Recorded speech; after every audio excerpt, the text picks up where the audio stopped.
आज का वीडियो भी आप सभी विद्यार्थियों के लिए बहुत ही खास रहने वाला है, जिसके अंदर हम बात करेंगे रीट एग्जाम्स के अंदर जो प्रश्न पूछे गए हैं पिछले और जिनका संबंध हिंदी विषय से है। बहुत ही शानदार प्रश्न आप सभी विद्यार्थियों के समक्ष आ चुके हैं, जैसा कि आप पीडीएफ पर देख पा रहे हैं। वीडियो को पूरा देखना है, पैसेंस बना के देखना है, रुक कर देखना है, जी लगा कर देखना है दोस्तों। यहाँ आपको अच्छे से जो पिछले एग्जाम्स के अंदर जो किस तरीके से प्रश्न पूछे गए यार, उनसे संबंधित जो प्रश्न है वो आपको देखने को मिल जाते हैं। प्रत्येक टॉपिक से लगभग एक दो प्रश्न पूछे ही जाते हैं। जो विद्यार्थी नए आए हैं इस चैनल पर तो सबसे पहले सब्सक्राइब करेंगे। फेसबुक पेज पर इस वीडियो को देख पा रहे हैं तो फॉलो कर लेंगे। और जो विद्यार्थी हमारे टेलीग्राम चैनल से नहीं जुड़े हैं, ग्रुप से नहीं जुड़े हैं, तो आप ज़रूर जुड़ें। और व्हाट्सअप पर भी आप अपना मैसेज डाल सकते हैं इस नंबर पर 63 771 75 006 है। जैसा कि मैं हर वीडियो में बताता हूं नंबर, तो काफ़ी विद्यार्थी जो है वो अपना मैसेज छोड़ देते हैं व्हाट्सअप पर, तो आपका नंबर जो है वो सेव कर लीजिए जाते हैं। बाकी आप स्टेटस वगैरह देखते रहते हैं, ठीक है। जो भी चीज़ें होती हैं मैं आपको भेजता रहता हूँ व्हाट्सअप पर भी, ठीक है। तो आइए साथियों, आज का पहला प्रश्न आपकी मोबाइल स्क्रीन पर कुछ इस तरीके से ये वाला रहा।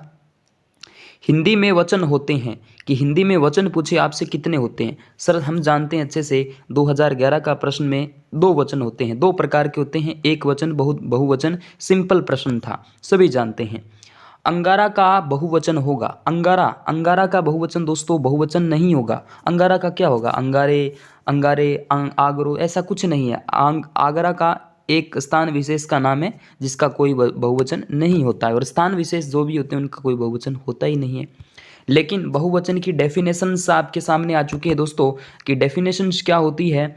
शब्द के जिस रूप से एक या अधिक व्यक्तियों या वस्तुओं का आदि का बोध हो, यानी एक शब्द है और उसके जिस रूप से एक से अधिक व्यक्ति या वस्तुओं का बोध होता हो वो क्या होते हैं? बहुवचन होते हैं। तो ये आप ध्यान देना है, ठीक है। चलिए अगला प्रश्न लिंग से संबंधित आया है। दो प्रश्न आपके वचन से संबंधित थे। अब ये रीटमैन्स का प्रश्न आपके सामने। रीटमैन्स के अंदर स्त्रीलिंग शब्द नहीं है। देखो चट्टान, चट्टान तो स्त्रीलिंग शब्द है। इसके अलावा चंदन, चंदन की बात करते हैं दोस्तों, चंदन जो है वो नहीं है। चमक है। इसके अलावा चपला है। देखिएगा स्त्रीलिंग शब्द जिसमें संज्ञा शब्द वे संज्ञा शब्द होते हैं जिसमें स्त्री जाति का बोध हो, जैसे कि चट्टान, चपला, चमक, रात, पृथ्वी, किताब, ये सारे के सारे क्या है? स्त्रीलिंग शब्द है। आगामी एग्जाम्स के अंदर भी यहाँ से प्रश्न पूछे जाएंगे तो हूबहू रट लीजिएगा। चट्टान, चपला, चमक, रात, किताब और पृथ्वी। पृथ्वी और किताब इम्पोर्टेंट है, रात भी इम्पोर्टेंट है। यहाँ से अगर कोई पूछ ले तो चमक, चमक, चपला, चट्टान, रात, पृथ्वी और किताब जो है वो आदि क्या होते हैं? स्त्रीलिंग शब्द होते हैं, ठीक है। चलिए अगला चंदन नहीं है यहाँ पर। निम्नलिखित में से स्त्रीलिंग शब्द नहीं है। देखो युवा, गुणवती, युवा, गुणवती, डिंबा, नेत्री। यहाँ देखिएगा गुणवती है, नेत्री है, पृथ्वी अभी बताया था आपको, ध्वनि है, सांस है, कुलवती है, धरा है। धरा मतलब पृथ्वी, धरा, धरणी एक ही बात है। तो यहाँ लगभग देखा जाए तो ये वर्षित प्रश्न स्टार में जाएगा, क्योंकि यहाँ पर युवा की बात करें हो सकता है, लेकिन ये प्रश्न थोड़ा सा स्टार में रहा है, कोई बात नहीं है। तो ये चीज़ें आपको यहाँ से देखने वाली हो जाएगी। चलिए काल की बात करते हैं। हमने एक शेर देखा, वाक्य में काल का चयन करो। सामान्य काल, सामान्य वर्तमान, सामान्य भविष्यवत और संभावित वर्तमान। तो देखो हमने एक शेर देखा, एक सामान्य काल कह सकते हैं क्रिया का वह रूप जो सामान्य रूप से बीते समय को पूरा होने का पता चलता है। कि मैं एक देखा था, तो यहाँ आप सामान्य भूतकाल कह सकते हैं जो बीत चुका है। जैसे कि हमने एक शेर देखा है, श्री राम ने रावण को मारा है, ऐसा कुछ जो बीत चुका है।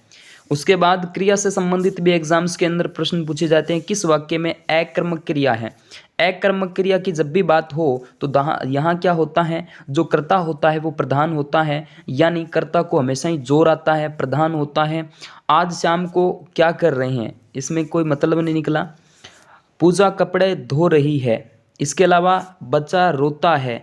इसके अलावा मोहन सितार बजा रहा है। हालांकि यहाँ पर कर्ता है, उनको जोर आ रहा है।